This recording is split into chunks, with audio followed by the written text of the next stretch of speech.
What happened to the character design in the Rings of Power? Seriously, look at this. This is supposed to be Middle-earth, one of the most legendary fantasy worlds ever imagined. And somehow some of these characters look like they wandered out of an expensive community theater production. Tolkien described cultures with thousands of years of history, craftsmanship, warfare, and tradition. Peter Jackson's movies took that seriously. You could look at a character for 5 seconds and practically understand where they came from. But here, some of these designs look painfully artificial. The costumes don't feel lived in. The hairstyles look bizarrely modern. Some of the wigs look like they were pulled out of a Halloween clearance bin.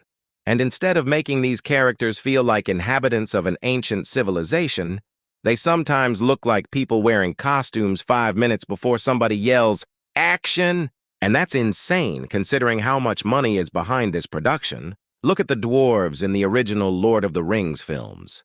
Heavy armor, weathered clothing, intricate hair and beards.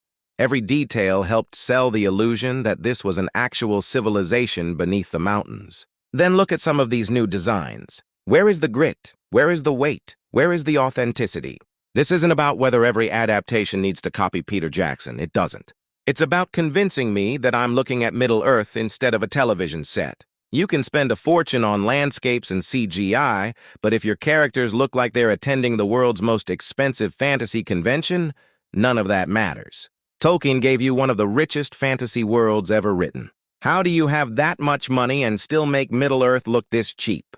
That last line would make a strong ending for a short, because it invites people who love and hate the designs to argue in the comments.